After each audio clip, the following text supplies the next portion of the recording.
Hello everybody, welcome, it's Bulbachu here again. Happy 1st of 2023, 1st of January, Happy New Year, I wish you all the best.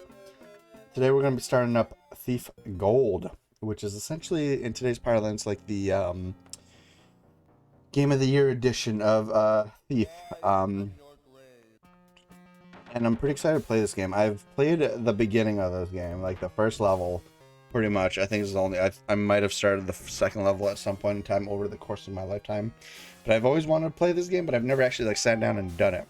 So today we are gonna start that. That's how we're starting off 2023 with a banger. This is a classic, and I'm pretty excited to share this with you guys. So, as you know, any longtime viewers know what I like to do for old games if possible. I like to look at some of the supplemental stuff. And in this case, we have the manual. So we're going to go ahead and do that. There we go. So I'm going to zoom it in a little more. How do I zoom in? Boom, boom, boom. There we go. Full screen. Oh, I see. Well, that's unfortunate. Boom, boom, boom. What if we just do that? There we go. All right, so this is the first page of the manual. This stuff comes with the GOG version of the game. So obviously, epilepsy warning. Even back then, they were doing these. All right, so here's the contents. Lots of stuff. This is actually kind of a big one. So we're gonna get through it. As we normally do. So installing Thief the Dark Project. So Thief the Dark Project was the original title of the game. Thief Gold is like the again, it's kind of like the second release of it, right, with more stuff or whatever. Installing Thief the Dark Project is so easy. It is easy. Simply insert the CD into your CD-ROM drive. After a few seconds, the sold out installer will appear. Sold out installer. In the event that the launch panel does not appear when you insert the CD, double-click on the My Computer icon, then double-click on the CD-ROM icon, and lastly, double-click on the setupnow.exe file to bring up the launch panel. Or click on the Start button, choose Run from the ensuing pop-up menu, type D setupnow.exe in the box provided where D designates your CD-ROM drive letter. Click on the OK button and begin the install program. Click on the Install button to begin the install. Welcome panel will then appear. Do I have any music? Hold on. Ooh, you know what? We have the OST. This should be alright. You know what? Should probably just play. Okay. There we go. Oh, none of this is in order though? I don't like the way that BLC does this shit. Let's see. But this will be fine. Let's just put on shuffle. And let's go from there. Okay, back to it. Click the install button and begin the install. The welcome panel will then appear. Click on the next button to proceed with the installation. The program will guide you through the remaining process via on-screen prompts. You will initially be prompted to select the path and directory in which you shall install the game on the hard drive. The default is C Thief. Click on the next button, accept the default destination, or click on the browse button to type in a new location in the box provided. You'll be prompted to enter the name of the program folder you wish to create if you do not want a default Thief folder. The installer will check to see if your machine requires the Intel Codec 5 to be installed. If it is determined that this codec is not installed, the Intel Codec 5 installer will be invoked. Follow the prompts to install the codec. The installer will check to see if your machine requires DX6. Wow. We're literally at DX12 right now. It's like the most modern one. That's fun. To be installed. If it is determined that the DX6 installation is required, the installer will appear. Click on the Install DirectX button to proceed to the installation. You may also elect to not install DirectX, but you'll not be able to play the game. The installer will automatically check to see if you have a direct show is needed. Install and install it if needed. If you're experiencing difficulty installing Thief the Dark Project, please consult the troubleshooting performance issues section of the readme file. It's interesting how we've kind of gotten away from like I feel like installing a game nowadays is just so easy. I mean, this wasn't hard either, right? But I don't know. Uninstalling. If you need to uninstall Thief the Dark Project, you may do any of the following three things. Enter the city into the CD-ROM drive and activate the autoplay feature. This will bring up the launch panel. Click on the uninstall button and follow the prompts. Click on the start button from the Windows 5 task or 95 taskbar. Choose programs from the pop-up menu. Drag your mouse to the right and click on Thief or the folder name you choose to install. Click on Uninstall Shield from the Ensue and pop-up menu and follow the on-screen instructions. All riveting stuff. Go to the control panel and choose Add Remove Programs. Click on Thief the Dark Project, select the Add Remove button, and follow the on-screen prompts. That's pretty much like how I do things most of the time nowadays. Alright, Thief the Dark Project. Dig your hands into the earth and then let the clay and dirt fall to the ground. After a year's passing, can you find that clay again? But drop a stone block, a beam, a fired brick. It will persist a year and another 100 years besides. The Book of the Hammer. Vines will twine to drink out the life of the man-fools. And where the blood of trees is spilt, the leaf man rises and topples the towers. His will make the trees to grow again, his roots and branches thirsting, and blood to drink in the joy of the open sky. An attributed trickster scroll. Are these just kind of like, I guess these are just flavor things? The world is a great scale, which must stay in balance in the face of forces seeking to skew its arms. A collection of knowledge is a set of weights to be added in one side of the scale or the other, as necessary. Our task is to place the weights slowly, carefully, over centuries in order that the balance be preserved. Excerpt from the Lectures of the Keeper, Lore Master. Introduction. In Thief the Dark Projects, you play the character of Garrett, a hardened thief of the highest caliber. Shadows and silence are your allies. Light is your enemy. Shadow and cunning are your tools, and riches of others are yours for the taking. You ply your trade in the city, preying on the rich nobility and corrupt merchants who are no more deserving of their worldly goods than a hard-working thief. You have a reliable fence named Cuddy, who's always on the lookout for a good job. So far, he's never let you down. Every job comes with some danger. Being a thief means always being one misstep away from finding an angry guard bearing down on you with a drawn blade. For these unfortunate moments, you carry a sword yourself. A blackjack and a short bow are also part of your arsenal. Fighting is usually not your first choice, but sometimes it's the only option. More often, however, the road to riches is dark and silent. You will have tools designated to deceive your enemies, tools which can better keep you out of danger, and tools to help you get into hard-to-reach places. You are a thief, not a warrior, so keep your wits about you, and you won't lose your head. It's fun. I love this kind of stuff. It's just like, it's just fun. I miss girthy manuals, you know what I mean?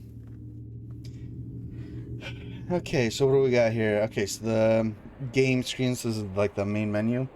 New game screen. This is where you choose your difficulty level. It defaults to normal, but if you want more of a challenge, you can select hard, and if you're feeling exceptionally stealthy, choose expert. For your first time playing Thief the Dark Project, we strongly recommend that you begin with the training mission.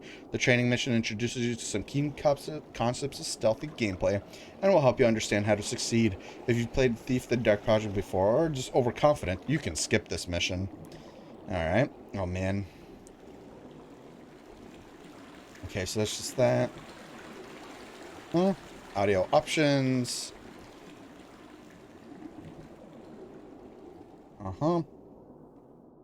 Difficulty level and mission objectives. Before each mission, you'll have the opportunity to set the difficulty level at which you'll play that mission.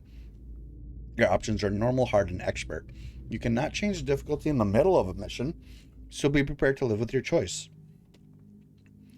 Your difficulty level will determine the mission objectives for that mission. That's cool. Often you will need to collect a certain minimum of loot at the harder levels. Sometimes there will be additional objectives, like obtaining a specific treasure or performing an important task. At the expert level, you'll often be obliged to play through the mission without killing any of your fellow human beings. You can click on the different difficulty levels to see what the mission objectives will be on each before you make your decision. Be aware, in addition to requiring more difficult objectives, the harder levels may present extra challenges. Doors that were unlocked may now be locked. Healing potions and other useful items may be absent. And enemies may be more numerous and powerful. Ooh. I like that. I like that the, just because it's harder, it's not that they're more observant or that they're, they have more HP or whatever, or they do more damage. It's like, the game's just harder. Like your options are different. I think that's a very interesting way of doing that. Loadout. Before each mission starts, you'll go through a loadout screen, in which you can see the tools you'll have for the upcoming mission. Oh. A left column on the screen shows your starting gear. This will vary mission to mission. The right column shows you your selection of items for sale. The center shows what items you have purchased. Clicking on an item in any of these columns will select it and bring up a short description of the item along with its price. To purchase an item, click on the For Sale column and then click on the left-facing arrow button to move into the Purchase column. This will decrease your cash total, shown below in your starting gear, by the price of your purchase. If you change your mind about a purchase, you can click the icon on the Purchase column and move it back to the store. From the loadout screen, you can replay the briefing and review the mission goals. Money can only be spent on the mission immediately following the one in which you find it.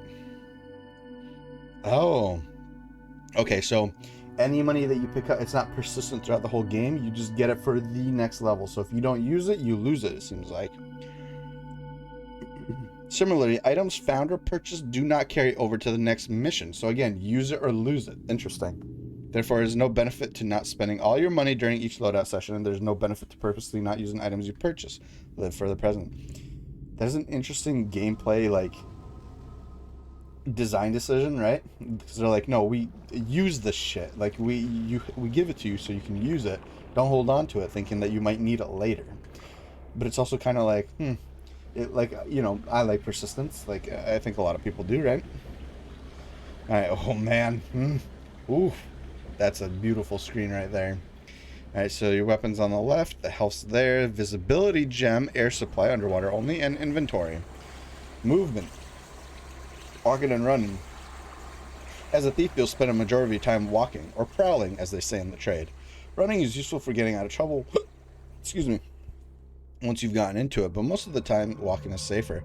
This is because running is noisy and be easily noticed. When walking, you're less likely to be seen or heard by others, which is usually preferable. Yep. The default mapping for movement controls are provided in the back of the manual. Climbing. Expect to spend some of your time jumping up on walls and climbing ladders and ropes. There are two different ways to climb, scaling and mantling. Scaling means climbing up ropes and ladders. Mantling is when you pull yourself up onto a height. Oh, so they already have mantling in this game. Damn. To scale, position yourself in front of the object or surface you want to climb and jump onto it. This will stick you to the object or surface. To mount a ladder from the top, simply walk carefully over the top of the ladder. Once you are in the climbing mode, you can walk and run. Keys will move you along the rope ladder climbable surface in the direction you are facing. If you want to ascend a ladder or rope, look up and move forward. To descend, look down and move forward. Jumping while in scaling mode will cause you to let go of the object or surface you are scaling. To pull yourself onto a ledge, mantling, you'll need to face the ledge and move right up to it. Then jump. Note that you have to hold down the jump button the whole time you're on mantling. This is also how you pull yourself up out of water. Oh, cool. Swimming. Sometimes swimming only means getting where you need to be, and other times the water makes a good temporary hiding place. Just remember that splashing around the water makes a noise and can draw unwanted attention to your position. Swimming is easy. Just face the direction you want to swim and move forward. When you want to leave the water, swim to a ledge low enough for you to climb and jump. Current. Some water will have current, which will be visibly apparent. Swimming against the current will be slower than swimming with the current, and if the current's too strong, it will be impossible to make upstream progress.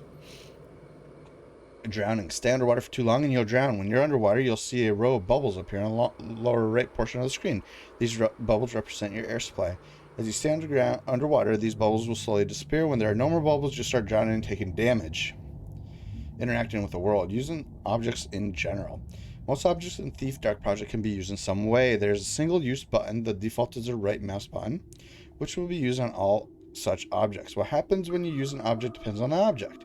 If you use an unlocked door, the door will open. If you use a piece of treasure, you'll take it. If you use a book, you'll read it. Okay, that's cool. Very streamlined. Using objects in the world. To use an object in the world, center it in the 3D viewer. When an object is centered, it will light up. Press the use button. It will use the highlighted object. When you use an object in the world, one of two things will happen, depending on the type of object it is. The object will be manipulated right there in the world. Things like doors, levers, and holy water fountains fit this description. You cannot eat holy water fountains. My understanding is there's some like weird paranormal kind of weird shit. There's supposed to be like some scary parts or whatever. So we'll see how that goes. It's not really what I would expect in a Thief game. Oh, and I guess I should probably talk about my history with this series, right? I played the first mission of this one.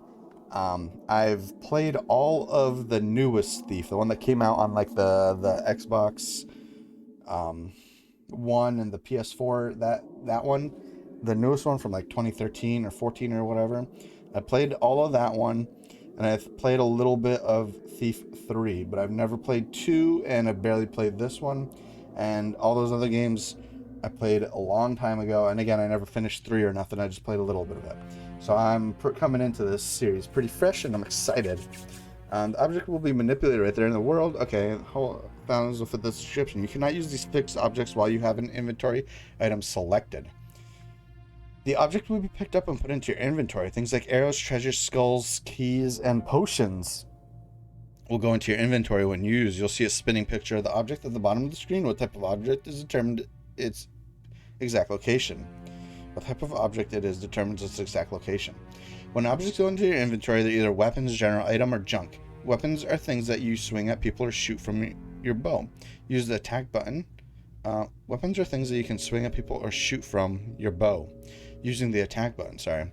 Inventory, or general inventory, is anything that's not a weapon but you want to hang on to anyways. Maybe it's valuable loot or something that you can carry around and use later with the use button.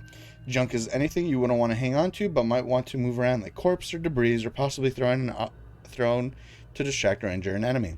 The only effect of using junk once you've picked it up is to throw or drop it, and while you're carrying junk, you can't attack or use general inventory items.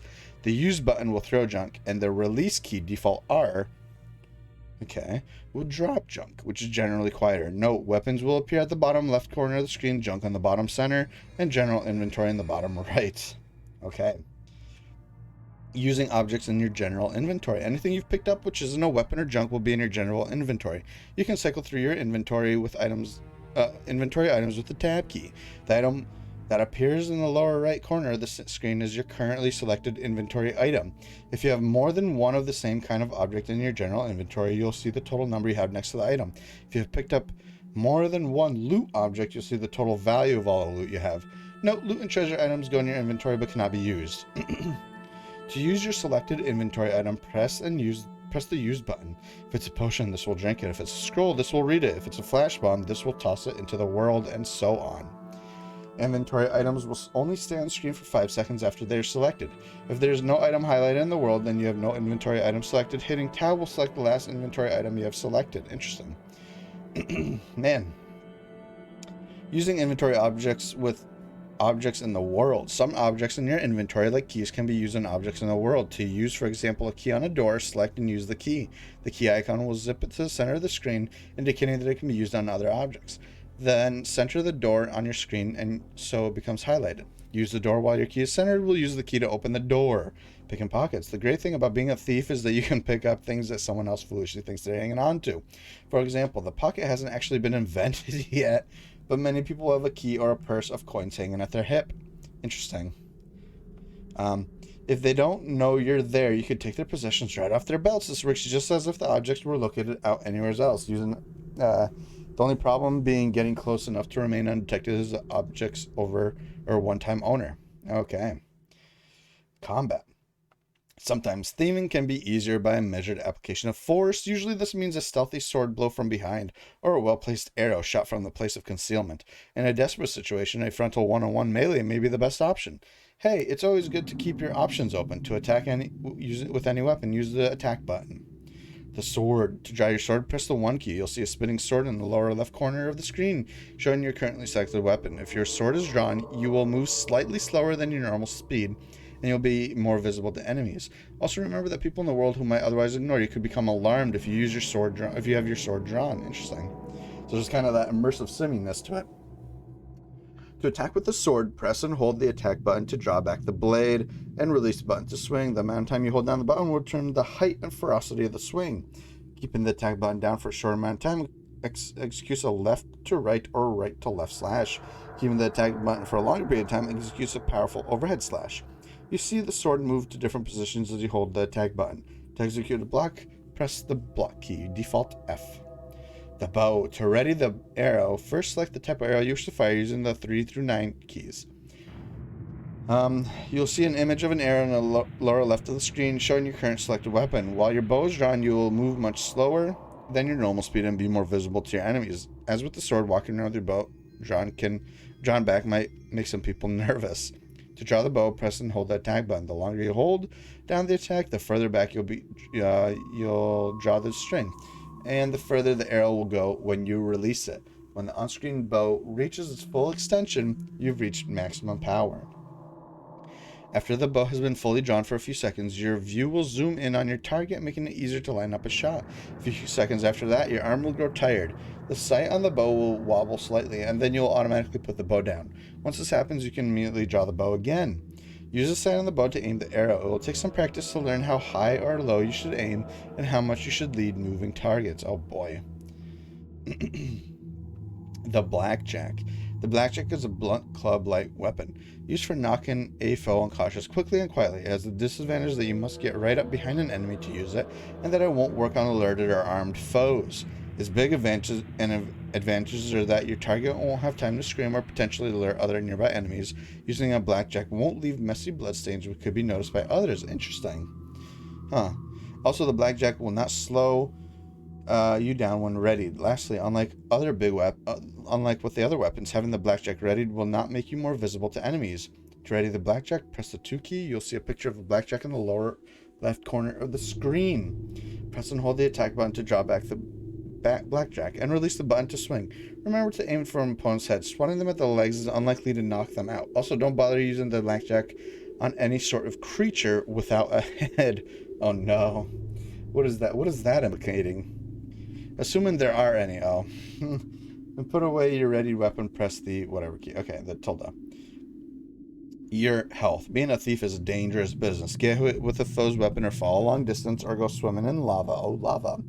You'll take damage. Your health is represented by a row of red shields at the bottom left corner of the screen. As you take damage, these shields will disappear one by one. When you run out of shields, you're dead, so don't do that.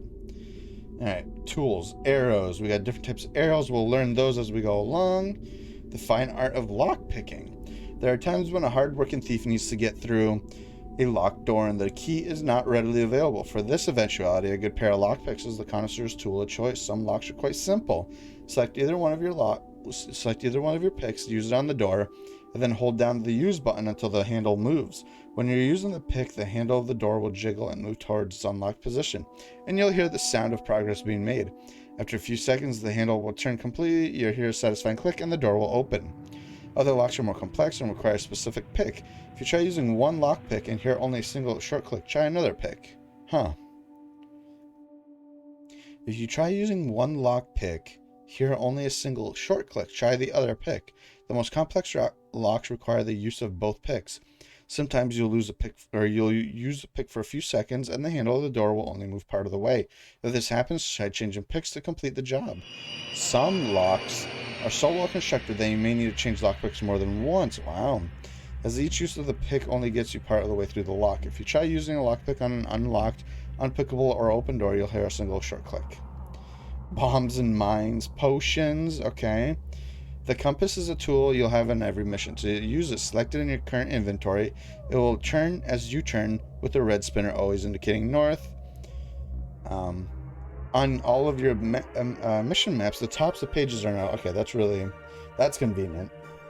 Since you may not have detailed knowledge of all locations you'll visit during the game, the compass is an extremely useful navigational aid.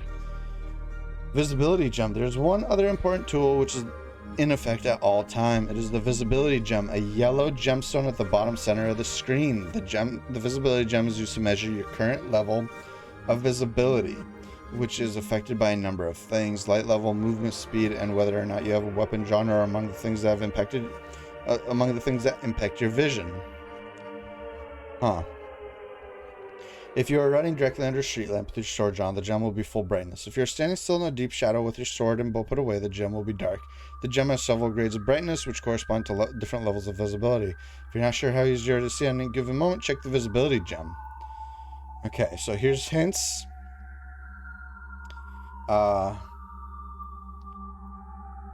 There's like a bunch of different things. I know that, let's do this. Sound off. Your enemies can see you, they can also hear you. Your footsteps make noise More noise running than walking, so only run when you must. Be aware of the floor surface. That's the important part, the floor surface.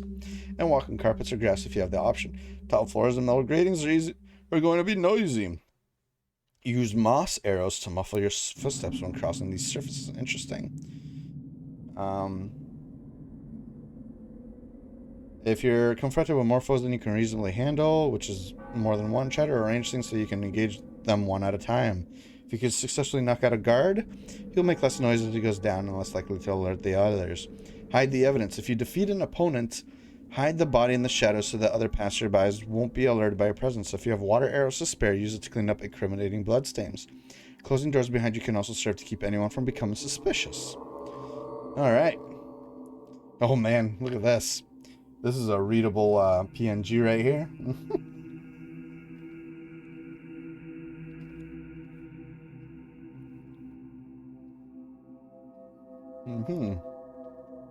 Alright. The one other interesting thing, I was going through this, in the credits, initial design and story concepts, Kevin Levine. You know, the Bioshock guy, the System Shock guy, you know what I mean? I think he was System Shock, right? I know he's Bioshock for sure. Yeah, that's cool, right? Alright. So, that is the manual for Thief. The Dark Project or Thief Gold. Thank you for watching, and now we're going to move on to the real game. Stick around.